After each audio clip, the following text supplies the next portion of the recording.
Hello students. तो चलिए 10th class में फिर से हम नए चैप्टर के साथ आ गए हैं। नए चैप्टर का हमारा नाम है मेटल्स एंड नॉन मेटल्स। तो हम कौन से चैप्टर अभी तक कर चुके हैं?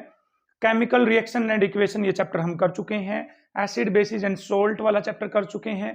पीरियोडिक क्लासिफिकेशन ऑफ एलिमेंट वाला चैप्टर भी हम कंप्लीट कर चुके हैं। आज हम मेटल्स और नॉन मेटल्स के बारे में पढ़ेंगे। जनरली उनकी फिजिकल प्रॉपर्टीज के बारे में पढ़ेंगे। फिजिकल प्रॉपर्टी और केमिकल प्रॉपर्टी में ये फर्क होता है। फिजिकल प्रॉपर्टी का मतलब उनका मेल्टिंग पॉइंट, टेम्परेचर वगैरह, जो ये सब प्रॉपर्टी हैं, ये फिजिकल प्रॉपर्टीज के अंदर काउंट होंगी। But in case of chemical properties, उनकी जो केमिकल रिएक्शंस हैं कि इसके साथ रिएक्ट करके ये बनाएगा, इसके साथ रिएक्ट करके ये बनाएगा, तो ये सब किसके अंदर काउंट होने वाली है? केमिकल प्रॉपर्टीज के अंदर। तो आज का जो वीडियो लेक्चर रहेगा हमारे पास, वो रहेगा physical properties of metals and non metals. Basically metal और नॉन मेटल के बीच डिफरेंस ही पढ़ने वाले हैं आज इस वीडियो के अंदर। तो भाई आज हम 15 अगस्त मना रहे हैं, इंडिपेंडेंस डे। तो सबसे पहले तो आप सभी को स्वतंत्रता दिवस की हार्दिक शुभकामनाएं। 75वां स्वतंत्रता दिवस हम ये आज सेलिब्रेट कर रहे हैं। तो मेरी तरफ से आप सभी को हैप्पी इंडिपेंडेंस डे। ठीक, तो हमें जो हमारे देश के जो वीर शहीद हुए हैं उनके सम्मान को नहीं भूलना चाहिए। उनका जो योगदान है आज़ादी के अंदर, उसको कभी भी हमें भूलना नहीं चाहिए। और ऐसा भी नहीं होना चाहिए कि भाई आज 15 अगस्त है तो आज ही के दिन हम उनको याद करेंगे। नहीं, उनका जो योगदान है वो अविस्मरणीय है, उसको भुलाया नहीं जा सकता। अनेक जो नौजवान हैं हमारे देश के, हमारी आज़ादी के लिए उन्होंने अपना सर्वोच्च बलिदान दिया है, ताकि आज मैं यहाँ पर खड़ा हूँ और आप वहाँ पर बैठे हुए ये वीडियो देख रहे हैं। तो ये नहीं है, इस खुली हवा में सांस लेने के पीछे का जो रीजन है कि हजारों लाखों लोगों ने इस आज़ादी के लिए अपना सर्वोच्च बलिदान दिया है। तो उनको भैया अपने दिल से नमन करते हैं, हम अपने हृदय से नमन करते हैं। और आप सभी को स्वतंत्रता दिवस की शुभकामनाओं के साथ आज का ये वीडियो लेक्चर हम शुरू करते हैं मेटल्स और नॉन मेटल्स के साथ। तो जनरली मैं आपको बता दूं, हमारी पीरियोडिक टेबल के अंदर लगभग 118 एलिमेंट्स हैं। 118 एलिमेंट्स, इनमें से अप्रोक्सीमेटली 22 नॉन मेटल्स हमारे पास हैं। नॉन मेटल्स, कुछ मेटलॉइड्स हैं। मेटलॉइड्स मतलब जिनमें मेटल और नॉन मेटल दोनों की प्रॉपर्टीज प्रेजेंट होती हैं, उनको क्या बोला जाता है? मेटलॉइड्स बोला जाता है। जो रेस्ट ऑफ द एलिमेंट्स हैं हमारे पास, रेस्ट ऑफ द एलिमेंट्स वो क्या हैं हमारे पास? मेटल्स हैं, मेटल्स। तो किस तरह से हम पहचान पाएंगे कि the given substance is metal और नॉन मेटल? आज हम ये डिटेल में बात करने वाले हैं मेटल और नॉन मेटल के बारे में। ठीक, तो मैं यहां पर टेबल बना रहा हूं मेटल्स और नॉन मेटल्स के बीच के डिफरेंस की। यहां पर लिख रहा हूं मैं मेटल्स और यहां पे लिखा जाएगा हमारे पास नॉन मेटल्स। तो आप बारी बारी इनके डिफरेंस को समझते चलेंगे। सबसे पहला पॉइंट ऑफ जो डिफरेंस है वो है हमारे पास, जो मेटल्स होती हैं they can loss electron, they can loss electron easily. हमारे पास मेटल्स और नॉन मेटल्स में पहचानने का सबसे पहला तरीका है वो है मेटल्स आसानी से इलेक्ट्रॉन लॉस कर सकती हैं। फॉर एग्जाम्पल सोडियम है आपके पास, सोडियम, तो इसकी इलेक्ट्रॉनिक कॉन्फ़िगरेशन हम पीछे पढ़ चुके हैं भाई। उसके लिए आप वैलेंसी और इलेक्ट्रॉनिक कॉन्फ़िगरेशन के लिए यहां पर जो आई बटन आ रहा है आप वीडियो के अंदर, उस पर क्लिक करिए और वैलेंसी और इलेक्ट्रॉनिक कॉन्फ़िगरेशन सीखिए, फिर यहां पे आइए। आपको तब समझ में आने वाला, आपको डायरेक्ट समझ में नहीं आएगा आपको यदि वैलेंसी और इलेक्ट्रॉनिक कॉन्फ़िगरेशन के बारे में नहीं पता है तो। सोडियम 11वें नंबर पे आता है, 281। तो वैलेंस में कितने इलेक्ट्रॉन है? 1 इलेक्ट्रॉन। तो ये आसानी से क्या कर सकता है? इलेक्ट्रॉन को लॉस कर सकता है। चलिए मैग्नीशियम की बात करें, 282। तो बोलिए ये 2 इलेक्ट्रॉन आसानी से क्या कर सकता है? लॉस, गेन नहीं करेगा, लॉस करेगा। एल्यूमिनियम की बात करें, 13वें नंबर पे आता है, तो 283। तो ये भी आसानी से 3 इलेक्ट्रॉन क्या कर सकता है? लॉस। तो the elements which can lose their electrons easily are known as metals. उनको क्या बोलेंगे? मेटल्स बोलेंगे। ठीक, तो कौन कौन इलेक्ट्रॉन आसानी से लॉस कर सकते हैं? जिनके वैलेंस शेल में 1 2 3 इलेक्ट्रॉन हो। देखो 1 2 3 इलेक्ट्रॉन हो, वही आसानी से क्या कर पाएंगे? लॉस। और उन्हीं को हम क्या बोलेंगे, मेटल्स बोलेंगे। ठीक है। दूसरा, जब सोडियम एक इलेक्ट्रॉन लॉस करेगा तो उसके ऊपर एक पॉजिटिव चार्ज आ जाएगा। जो एटम जितने इलेक्ट्रॉन लॉस करता है उसके ऊपर उतना ही पॉजिटिव चार्ज आ जाता है। मैग्नीशियम 2 इलेक्ट्रॉन लॉस करेगा तो कितना पॉजिटिव आ जाएगा, magnesium 2 positive. Aluminium 3 electron loss करेगा तो कितना आ जाएगा, एल्यूमिनियम 3 पॉजिटिव। तो बेसिकली हम ये बोल सकते हैं कि जो मेटल होती है वो इलेक्ट्रॉन लॉस करती है आसानी से टू फॉर्म कैटायन। क्या बना लेती है वो बेटा, कैटायन। मतलब उनके ऊपर कौन सा चार्ज आता है, इलेक्ट्रॉन लॉस करने के बाद पॉजिटिव चार्ज आ जाता है। तो पहला पॉइंट क्लियर है, metals are those which can lose their electron easily to form cation are known as metals. Example मैंने दे दिए हैं। जिनके वैलेंस सेल में 1, 2, 3 इलेक्ट्रॉन है उनको जनरली हम क्या बोलने वाले हैं, मेटल्स बोलने वाले हैं। तो नॉन मेटल्स की बात करें तो क्या करेंगे, दे कैन गेन इलेक्ट्रॉन और हैव जीरो वैलेंसी। तो नॉन मेटल में कौन काउंट होने वाले हमारे पास, जो या तो इलेक्ट्रॉन ले सकते हैं या उनकी जीरो वैलेंसी होती है ना, मतलब वो देंगे इलेक्ट्रॉन ना वो इलेक्ट्रॉन हमारे पास लेंगे, उनको भी क्या बोलने वाले हैं हम आज, नॉन मेटल्स बोलने वाले हैं। क्या बोलेंगे बच्चे, उनको नॉन मेटल्स बोलेंगे। फॉर एग्जाम्पल मैं आपको समझा देता हूं, फ्लोरीन है 9वें नंबर पे आता है, तो 2, 7, बोले 1 इलेक्ट्रॉन लेगा या देगा, लेगा 1 इलेक्ट्रॉन, तो इलेक्ट्रॉन को ये गेन करेगा। क्या करेगा, इलेक्ट्रॉन को गेन। क्लोरीन है, क्लोरीन को तो एग्जांपल नहीं ले रहा मैं। ऑक्सीजन है 8वें नंबर पे आता है, 2, 6, कितने इलेक्ट्रॉन लेगा बेटा, 2 इलेक्ट्रॉन गेन करेगा। 2 इलेक्ट्रॉन क्या करेगा, ये गेन करेगा हमारे पास। नाइट्रोजन कौन से नंबर पे आता है हमारे पास, 7वें नंबर पे, 2, 5, तो ये 3 इलेक्ट्रॉन क्या करेगा, गेन करेगा।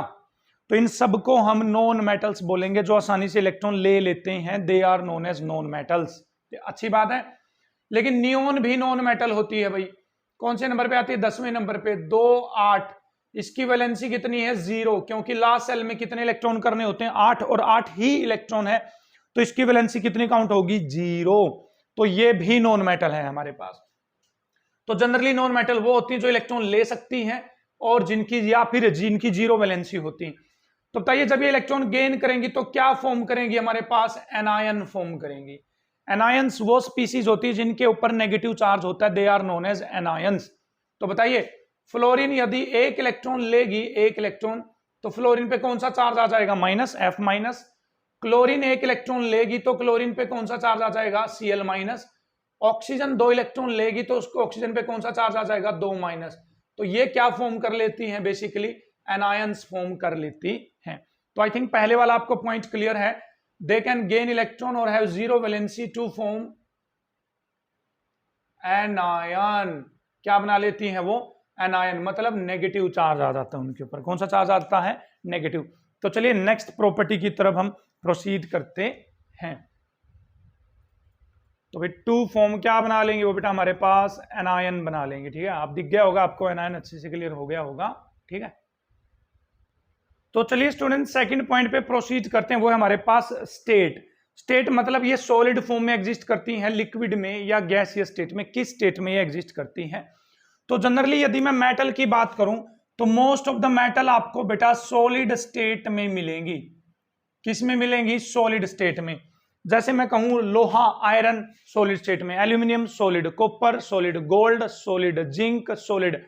तो ये जो सारी आप देख रहे हो ना चारों तरफ, ये सारी के सारे मेटल्स के एग्जांपल हैं हमारे पास। तो जनरली मेटल्स क्या होती हैं, सॉलिड होती हैं, या जिनको हम बोल सकते हैं कि हार्ड होती हैं, हार्ड। लेकिन कुछ मेटल हैं जैसे सोडियम है, पोटेशियम वगैरह है, ये थोड़ी सी सॉफ्ट होती हैं और इनको नाइफ से काट सकते हैं हम। किससे काट सकते हैं, नाइफ से काट सकते हैं, चाकू से इनको आसानी से काटा जा सकता है, सोडियम को और पोटेशियम को। ये याद करना पड़ेगा आपको। कुछ मेटल लिक्विड भी होती है, मरकरी, MERCURY सिंबल होता है इसका, Hg, मरकरी। मरकरी बेटा रूम टेम्परेचर पे लिक्विड होती है, ये आपको याद करना है। मरकरी मेटल होते हुए भी रूम टेम्परेचर पे कैसी होती है, लिक्विड। सोडियम पोटेशियम मेटल होते हुए भी चाकू से उनको आसानी से काटा जा सकता है। जनरली जो मेटल होती हैं वो क्या होती हैं, हार्ड होती हैं, ठीक है, सॉलिड स्टेट के अंदर वो क्या करती हैं, एग्जिस्ट करती हैं। बात करें नॉन मेटल की, तो non metal mostly gases form में आपको मिलेंगी। किस फॉर्म में मिलने वाली है, गैसियस फॉर्म में, जैसे हाइड्रोजन गैस है, नियोन गैस है, हीलियम गैस है, ऑक्सीजन गैस है, नाइट्रोजन गैस है, ये सारी की सारी किस स्टेट में मिलेंगी आपको, गैसियस स्टेट में जनरली वो एग्जिस्ट करती है। जैसे नाइट्रोजन है, ऑक्सीजन है, हीलियम है, नियोन है, आर्गन है, सारी की सारी किस स्टेट में एग्जिस्ट करती हैं, गैसियस स्टेट में। लेकिन एक ऐसी नॉन मेटल है, नॉन मेटल जो लिक्विड स्टेट में एग्जिस्ट करती है, वो होती है हमारे पास ब्रोमीन। कौन होती है बेटा, bromine. Bromine is the non metal which exist in liquid state. Otherwise आपको ज्यादातर नॉन मेटल किस स्टेट में मिलेंगी, गैसियस स्टेट में मिलने वाली हैं। कुछ नॉन मेटल ऐसी भी हैं जो आपको सॉलिड स्टेट में मिलेगी, जैसे आयोडीन है। क्या है, आयोडीन। कार्बन है बेटा, कार्बन। कार्बन देखना कोयले की फॉर्म में मिलेगा आपको ज्यादातर, तो सॉलिड फॉर्म में एग्जिस्ट करता है ना। फॉस्फोरस है, क्या है, फॉस्फोरस, ठीक। और सल्फर है, सल्फर है। ये जनरली आपको किस स्टेट में मिलती हैं, सॉलिड स्टेट में। तो ये बात हुई हमारे पास स्टेट की कि मेटल्स किस स्टेट में एग्जिस्ट करती हैं, नॉन मेटल किस स्टेट में एग्जिस्ट करती हैं। चलिए नेक्स्ट पॉइंट की तरफ बढ़ते हैं।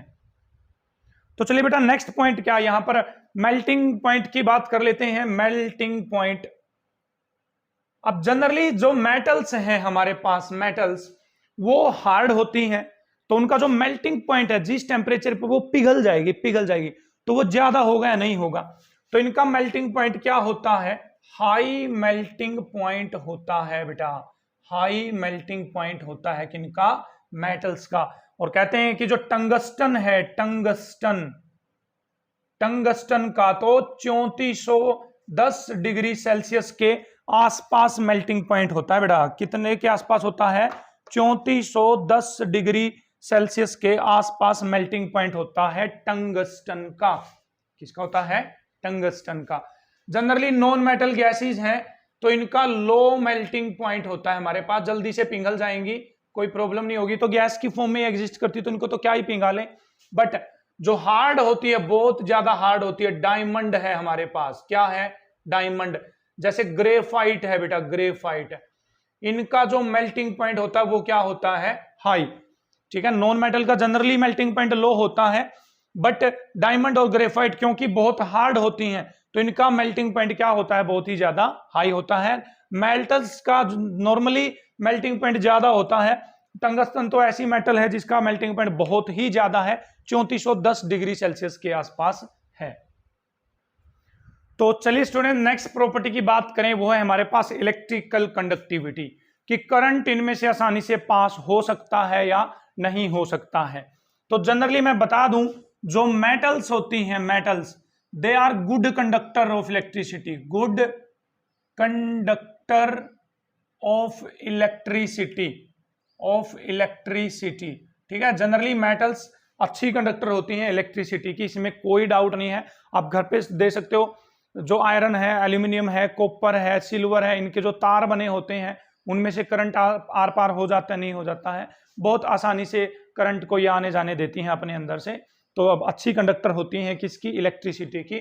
बट जो नॉन मेटल्स होती हैं दे आर पुअर कंडक्टर, वो पुअर कंडक्टर होती हैं इलेक्ट्रिसिटी की, इतनी अच्छी कंडक्टर्स नहीं होती। बट यहां पर एक ग्रेफाइट ऐसी नॉन मेटल है, ग्रेफाइट है तो नॉन मेटल बट वो अच्छी कंडक्टर होती है इलेक्ट्रिसिटी की, that is the good conductor of electricity. कौन, graphite. Being a non metal, graphite is a good conductor of electricity, but metals are generally good conductor of electricity.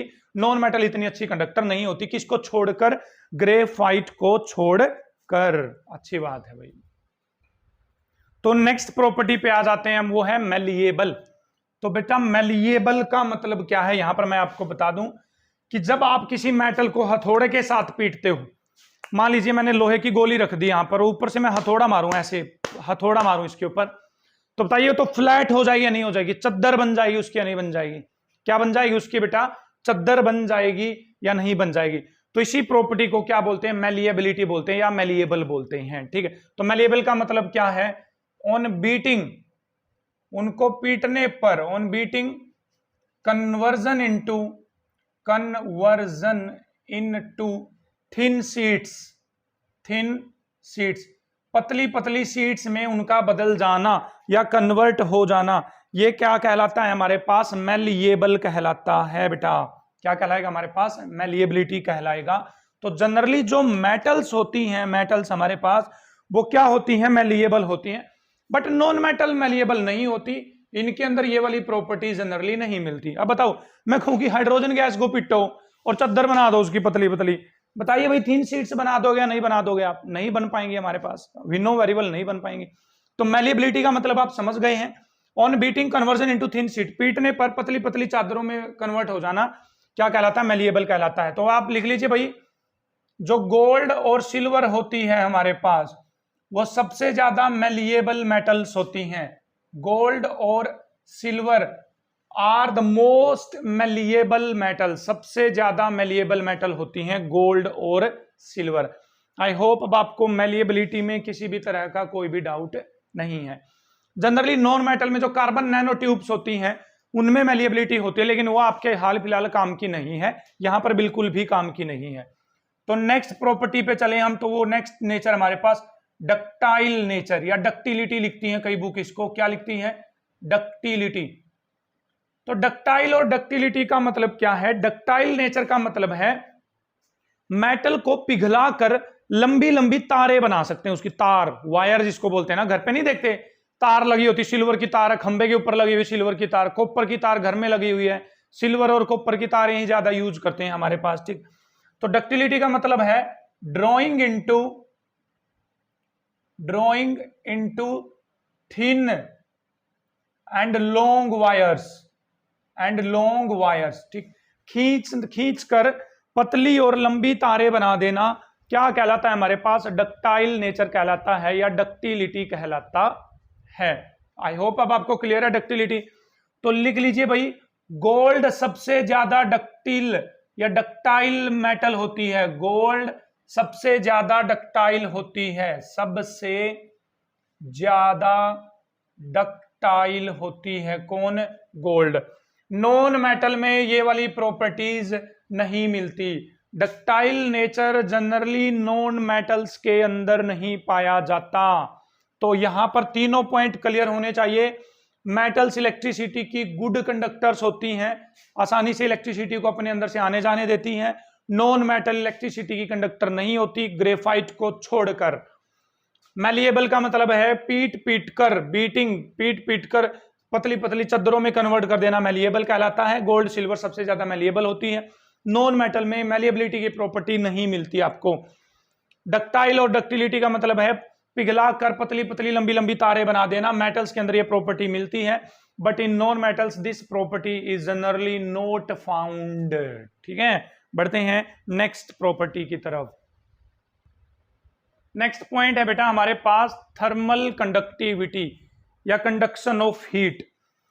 इसका मतलब समझने का ये है कि जो हीट है ना, गर्मी, सूरज की गर्मी को कौन आने जाने देगी या नहीं आने जाने देगी।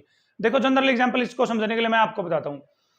भाई बाहर धूप में दो बेंच रखे हुए हैं, एक तो लकड़ी का बेंच है, एक लोहे का बेंच है। एक तो लकड़ी का बेंच, एक लोहे का बेंच, धूप में रखे हुए हैं, बिल्कुल तपती धूप में, और आपको मजबूरी में वहां बैठना पड़ेगा। तो आप कौन से बेंच पर बैठना पसंद करेंगे, लोहे के बेंच पे या लकड़ी के बेंच पे? सर लोहे के बेंच पे तो हम बिल्कुल भी नहीं बैठेंगे, क्योंकि लोहे का बेंच ज्यादा गर्म मिलेगा आपको, हीट ज्यादा मिलेगी उसके अंदर, बट लकड़ी के बेंच में इतनी ज्यादा हीट नहीं मिलेगी आपको। तो इसका मतलब लोहा तो मेटल है और लकड़ी क्या होती है, नॉन मेटल। तो metals are good conductors of heat. जो मेटल्स होती हैं उनकी थर्मल कंडक्टिविटी क्या होती है, हाई। थर्म का मतलब होता है बेटा हीट, कंडक्टिविटी का मतलब conductor. They have high conductivity, मतलब उनकी जो हीट की कंडक्टिविटी होती है वो ज्यादा होती है, मतलब हीट को वो आसानी से अब्जॉर्ब कर लेती हैं और ज्यादा गर्म हो जाती हैं। बट नॉन मेटल्स जनरली ऐसा नहीं करती। Non metals are poor conductor of heat, आसानी से गर्म नहीं होंगी। Non metals are poor conductors of heat. तभी तो देखो ना, जो प्रेशर कुकर होता है घर पे, उसके हैंडल पे वो काले काले रंग का नहीं लगा होता, वो नॉन मेटल ही तो होती है। बताओ वो गर्म होता है क्या? इतना नहीं। लेकिन कुकर को हाथ लगा कर देखना एक बार, कितना गर्म हो जाएगा, हाथ जला देता है कुकर तो हमारा, ठीक है, अच्छी बात है भाई। बट यहां पर एक मेटल ऐसी है जो गुड कंडक्टर नहीं है हीट की, वो है हमारे पास लेड बेटा, लेड, पीबी से डिनोट करते हैं। ये पुअरेस्ट कंडक्टर है हीट की, पुअरेस्ट कंडक्टर ऑफ हीट होती है हमारे पास कौन? लेड। कौन है?